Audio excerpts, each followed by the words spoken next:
Ito po ang gagamitin natin. Gagamit po tayo ng AC socket na pinutol po sa extension wire na may kasamang konting wire at AC plug na may kasamang konting wire din po na nanggaling sa extension wire. Gagamit din po tayo ng pentel pen na permanent po at gagamitin din po natin yung ating DC to DC inverter na wala pong pangalan. Ang nakatatak lang po ay original. Ayan po. Ayan po. Wala pong nakalagay na brand name. Okay, DC pan po niya ito. Sa kabila po wala. So, Chinese character lang po. Dito po sa ating AC plug socket na nakuha po sa extension, binaratan na po natin yung dalawang dulo. Okay? And then nilagyan po natin ng positive 12 volts kasi ito po ay magsisilbing output po natin na pagkukunan po natin ng 12 volts. Yung AC plug naman po, natatakan na po ng positive yung isang side, sa kabilang side naman po negative. Titignan po natin, meron pong palatandaan, yung pong merong dot positive. Ganon din po sa ating ganon din po sa ating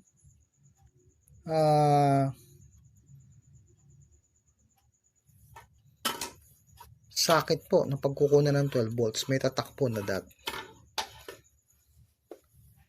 Ayan po, assemble na po natin para po lang sa ganun ay magamit na.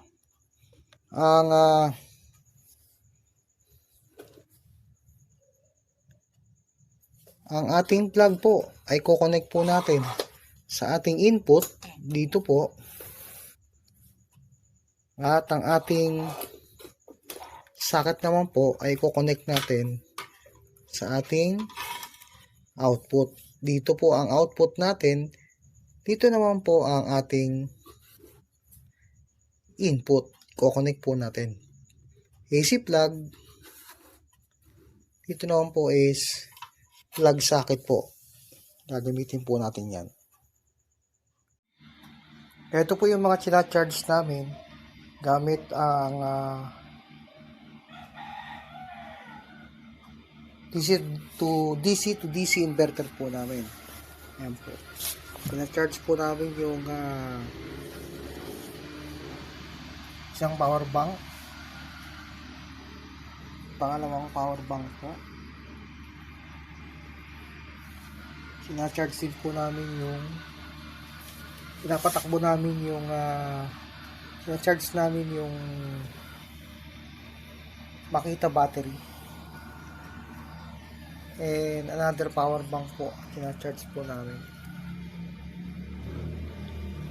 So, bali yan po yung mga tumatakbo o nagra-run sa aming DC to DC inverter.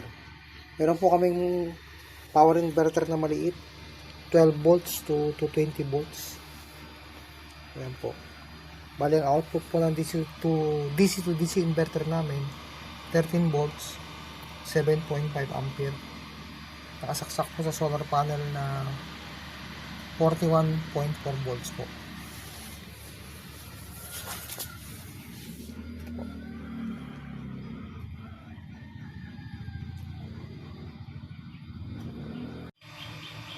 Ang aming DC to DC inverter po ay 600 watts. Ayan po. Nabili po namin sa Lazada yan. Meron po siyang input na wide range. Napaka useful po ng input niya. And then Ang kanyang DC fan po ay very efficient kasi po kahit nagsaksak na kami ng mga malalakas kumain na kuryente na gadget, kayang-kaya ng DC fan na palamigin yung aming DC to DC inverter po. As you can see, maraming nagcha-charge.